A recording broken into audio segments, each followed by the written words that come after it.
12 o'clock. Time to reach for mobile water. Mobile water, unique in every way. Citi Prime News at 12 midday. Update you on all the running stories and connect you to the newsmakers. Citi News.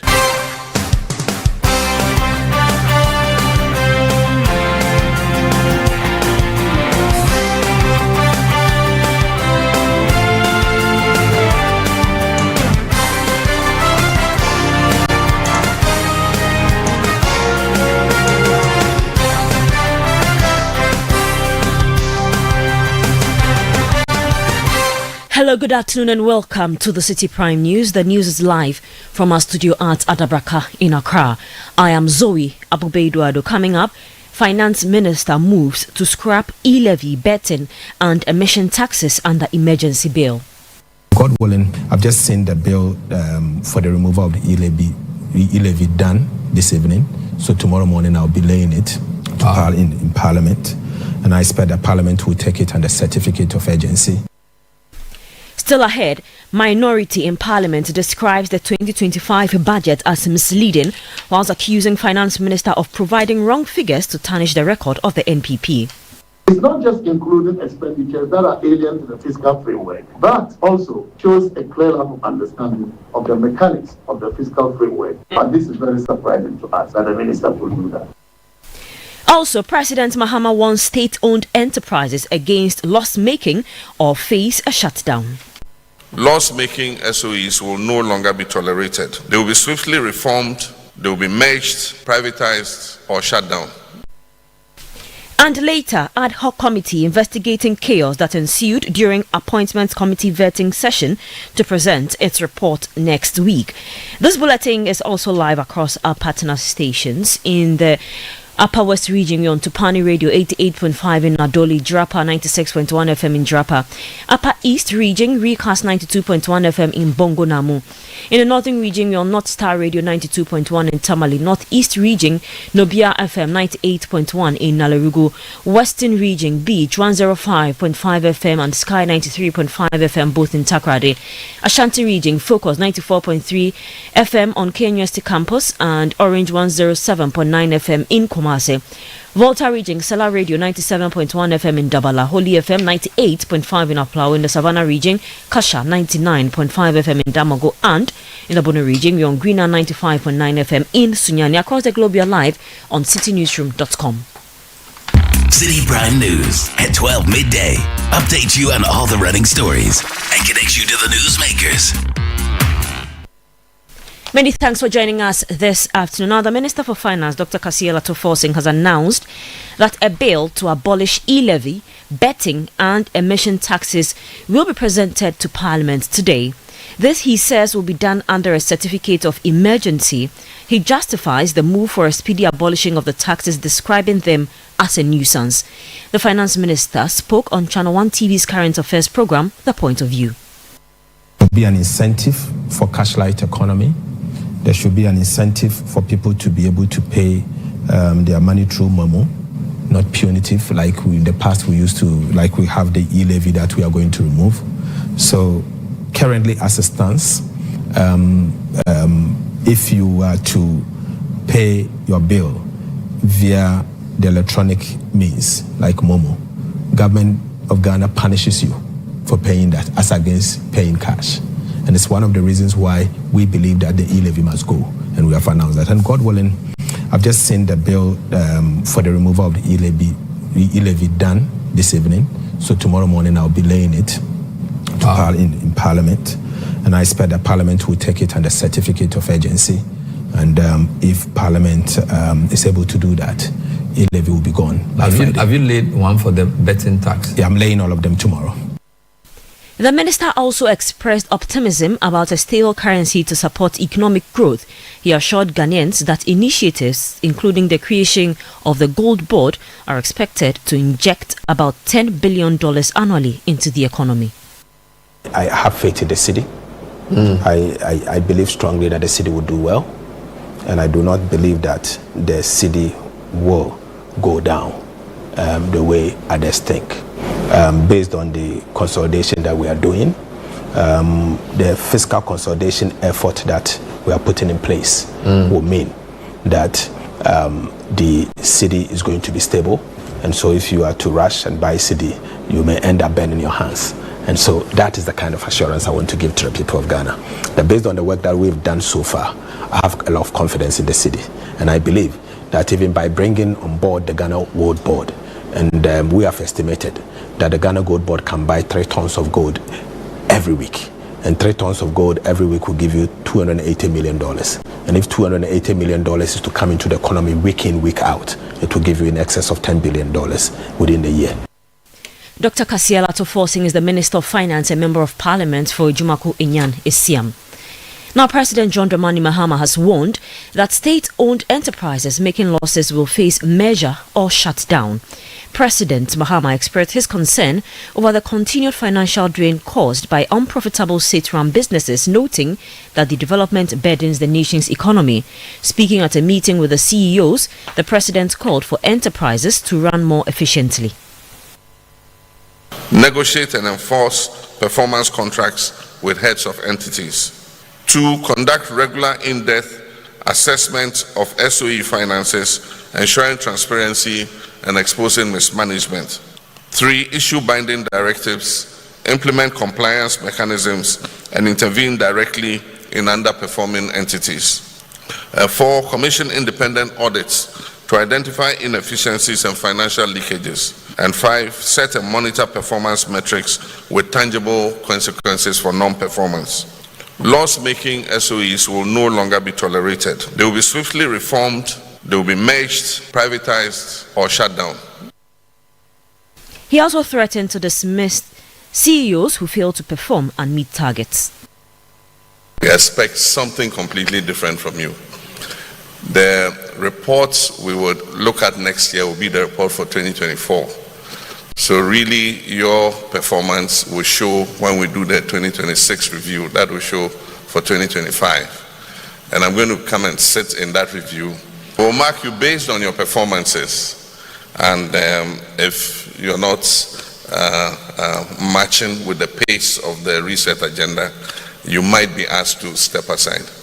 And so if that adds to the horror movie, that's the intention. Indeed, many of your entities are at their lowest point in the entire history of the Fourth Republic. Ladies and gentlemen, the era of impunity, mediocrity, and financial recklessness must end today. President John Dramani Mahama. At the same meeting, the Director General of the State Interest and Governance Authority, Professor Michael Kwesa-White, charged the various SOEs to ensure the prudent management of resources. Ensuring that decision-making is guided by professionalism, integrity, and strategic foresight.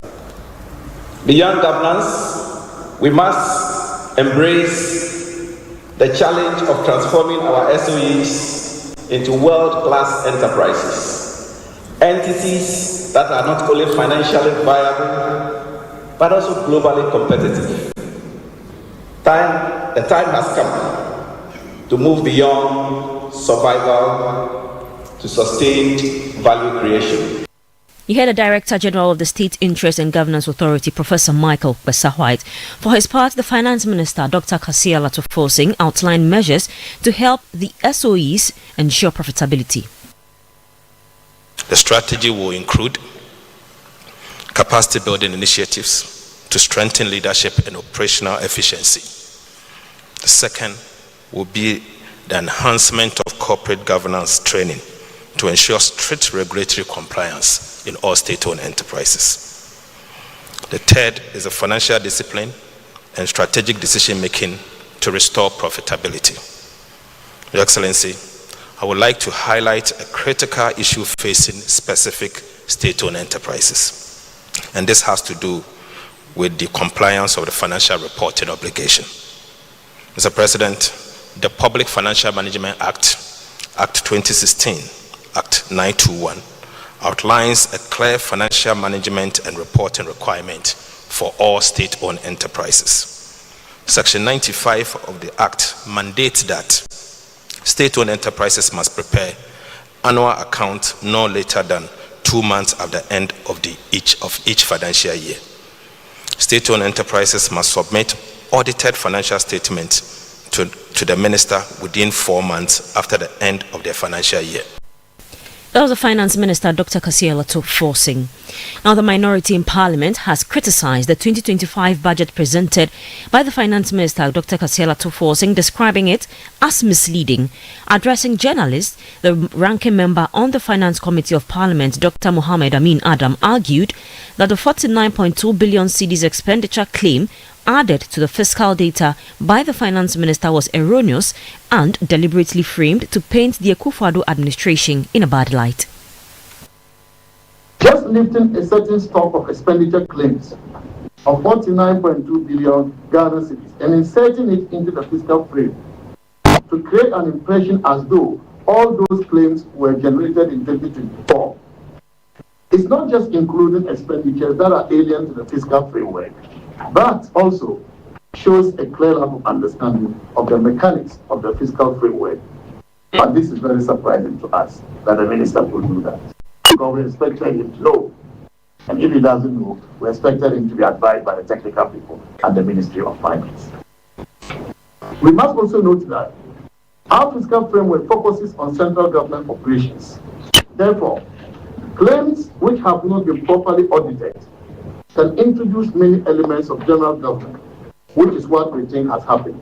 A classic example is the Comptroller and Accountant General's final accounts, which is one of the sources of information for the fiscal framework, but is based on general government accounting. So if you take the information from it on the face value and plug it into the fiscal framework, you will be reporting on two very distinct items.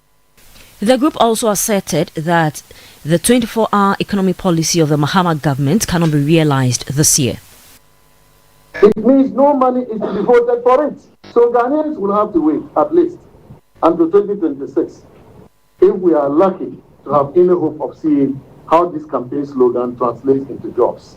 NDC, as you know, campaign on 24-hour economy, and yet they are in no hurry to deliver on it. NPP campaigned in 2016 on free senior high school, and it was delivered in Akufo-Addo's first budget of 2017. Still on our record performance, not only were the trade balances brought from deficits under President Mohammed's first term to surpluses under Akufo-Addo government, but our capacity to withstand shocks and other external vulnerabilities improved significantly, with a record gross international reserve of $8.9 billion. You heard the ranking member on the Finance Committee of Parliament, Dr. Mohammed Amin Adam.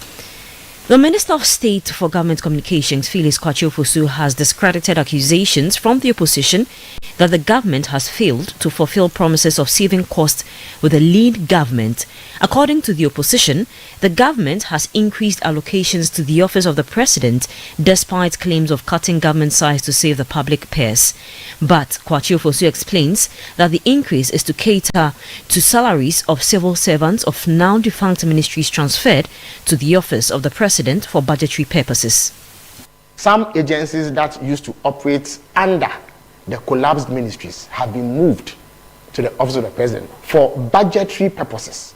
Because when the budget is being prepared, the staff of those agencies have to be accounted for. That accounting has to go through a mother agency. So for instance, there was a Ministry of Information, which was headed by a minister. It had 76 directors and staff, civil servants. That ministry doesn't exist anymore. So all the directors and civil servants have left. There's no such thing. Some of them have been reassigned. Now the president appointed me as his spokesperson and Minister of State for Government Communication. That means that all the agencies that used to work under the Ministry of Information have had to come under my jurisdiction.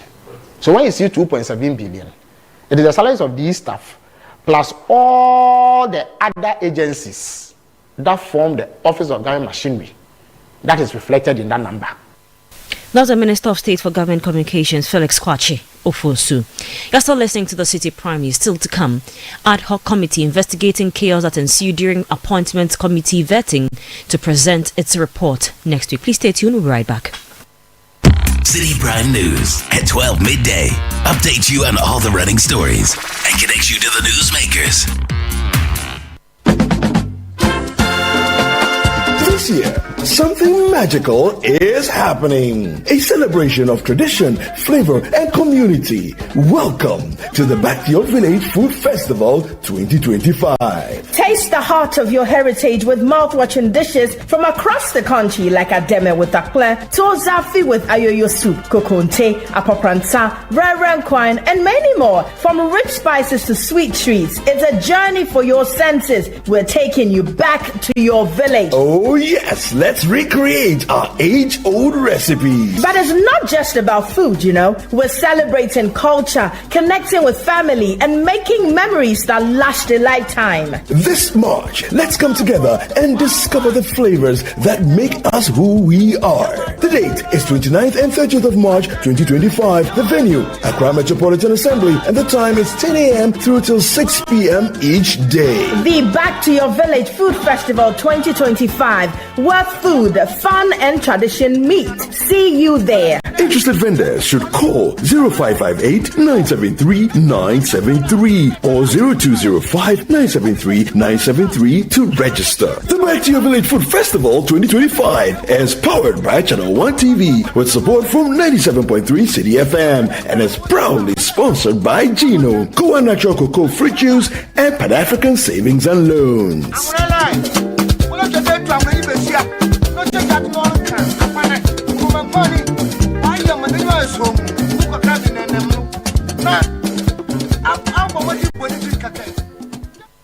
Citi Prime News at 12 midday. Update you on all the running stories and connect you to the newsmakers. You all come back to the Citi Prime News. I am Zoe Abubeidu.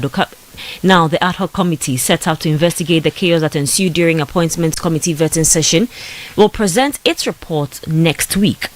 Confusion rocked the appointments committee sitting on the night of Thursday, January 30, when members of the minority and majority caucuses clashed over the vetting of Minister of Health Kwabena Minta Akando and Minister for Foreign Affairs and Regional Integration Samuel Okudzeto Ablakwa. Following the brawl, Speaker Alban Bagbin set up a committee to probe the incident. Despite the minority abstaining from the committee's work, Chairman Emmanuel Kwesi-Bedra confirmed to Citi News that the report is ready for submission to plenary on Tuesday, March 18. Now to the Ashanti region, where illegal mining activities has contributed to an increase in kidney diseases cases at the Komfanochi Teaching Hospital. Consultant nephrologist at the hospital, Dr. Elliot Cranting Tano, reveals that kidney disease burden at the Komfanochi Teaching Hospital has increased by 4 times in the last decade. He adds that more than 70% of patients reporting of kidney failure die. He has therefore called on the government to ramp up efforts at combating the menace. He spoke on the sidelines of the World Kidney Day celebration in Kumasi. The numbers are growing up. I have not spoken about the issue of galamsey, of course, with all the mercury that we are all exposed to. So these are the things that we all need to worry about as a country. And the Ashanti regional numbers that we have is the fact that we did some study in Komfanochi where we realized that over the past 10 years, the kidney disease burden has actually increased by 4 times. All right. So when you talk about people who have come in on admission and people who have come in on OPD, about 4 times and about 3 times. The worrying aspect is that over 70% of them will come in kidney failure, where like they need dialysis like yesterday. When probably if we had picked them earlier, we would have prevented that. All right. So that's another thing that is very important. The worrying aspect is that the majority of them will end up dying on admission. So the data we have in Komfanochi is such that when they come in on admission, about 30% of them will die on admission. Not to talk about those who don't get well and we discharge them for them to go home and they die without us knowing. We are talking about the ones we signed death certificates for. So it's such a worrying trend. And if we don't watch it, we'll continue to run ourselves in trouble. You heard a consultant nephrologist at the Komfanochi Teaching Hospital, Dr. Elliot Cranting Tano. Now, the Pharmaceutical Society of Ghana is urging the government to address the recurring challenge of financial clearance for healthcare personnel. The society argues that the annual delays discourage more people from pursuing the profession. In an interview with Citi News, the national president, pharmacist Dr. Samuel Donko, called for mechanisms to permanently resolve the issue.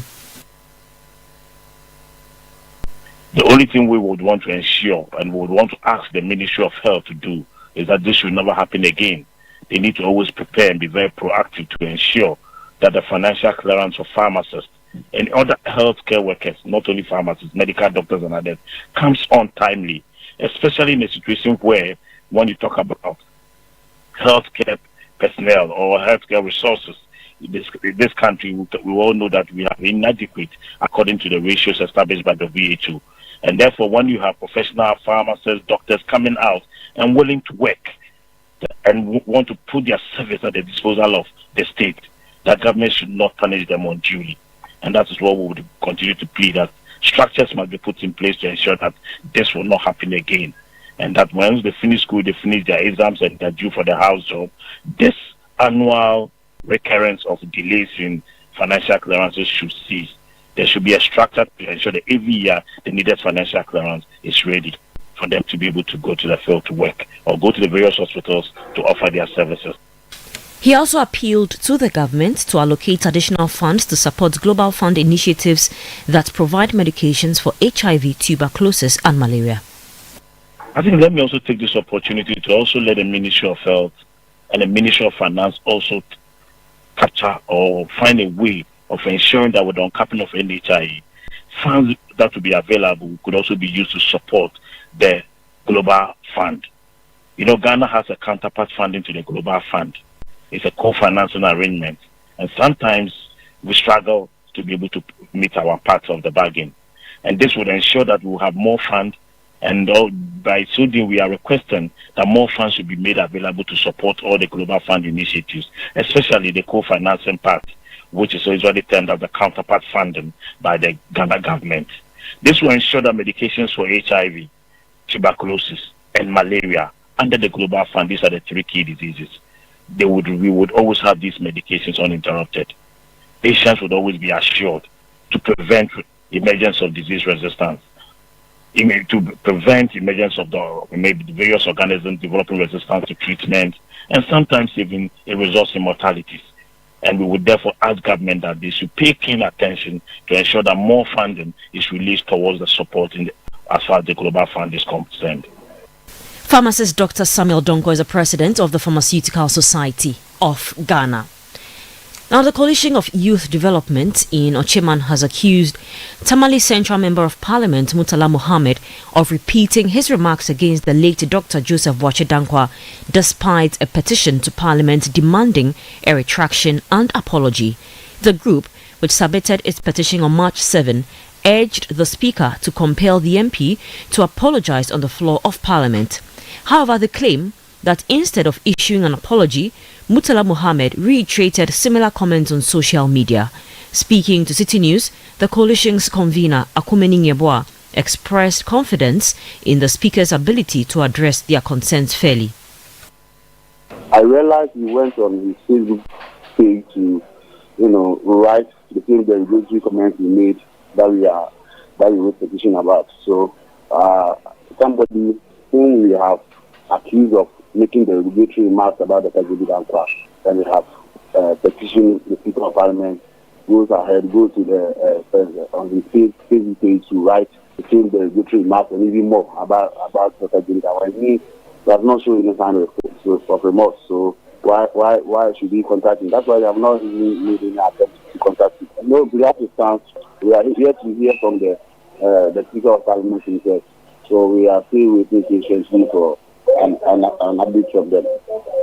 We trust in the competencies of the Speaker of Parliament right on Abu, and we believe that he will do a human job.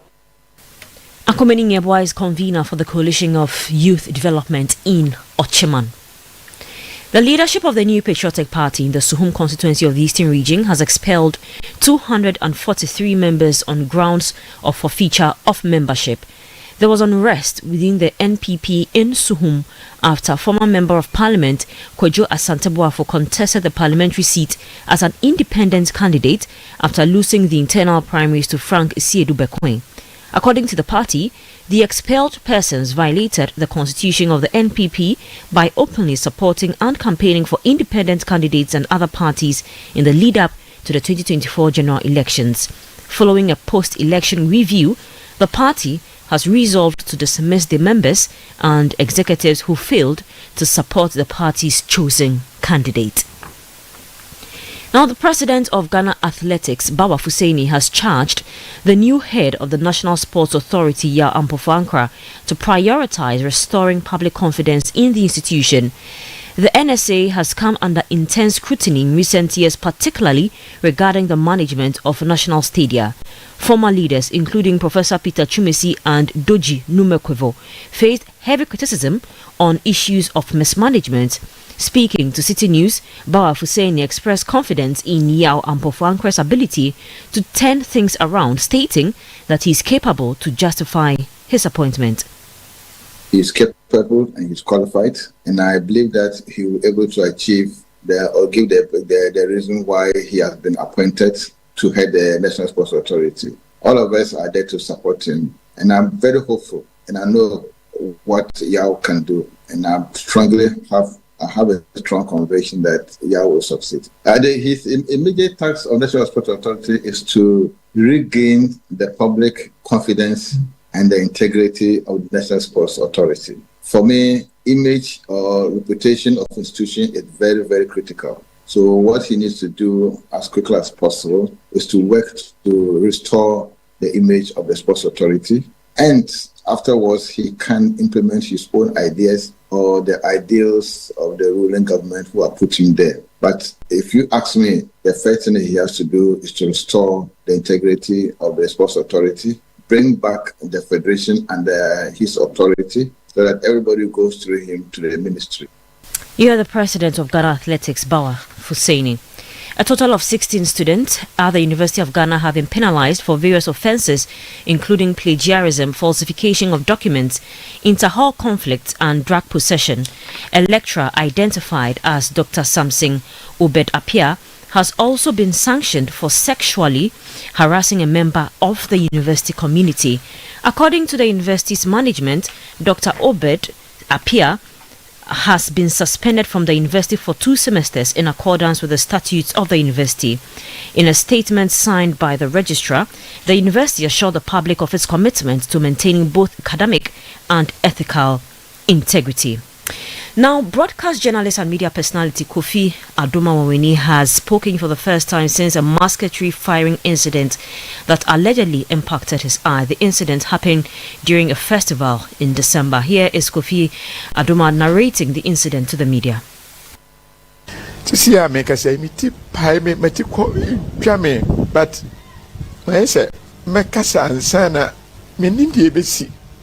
At least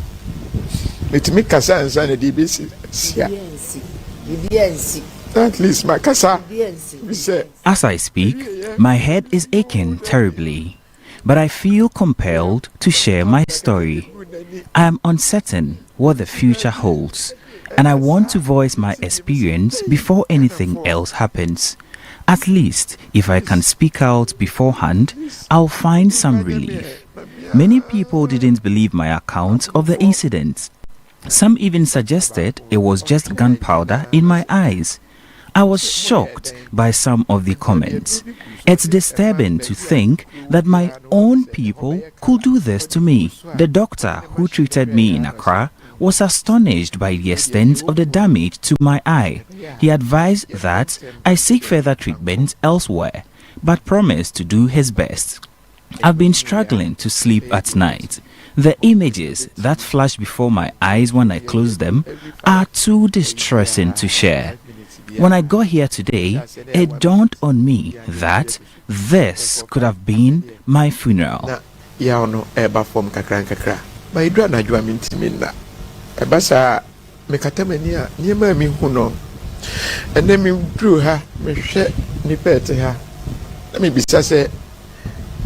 could have been my funeral. That was broadcast journalist and media personality Kofi Adoma-Waweni. Now, the National Association of Local Authorities of Ghana, NALAG, has lamented the low representation of women in leadership positions both at the national and local levels. The president of the association, Alfred Isieduije, highlighted some measures adopted by the association to ensure a steady increase in female participation in governance.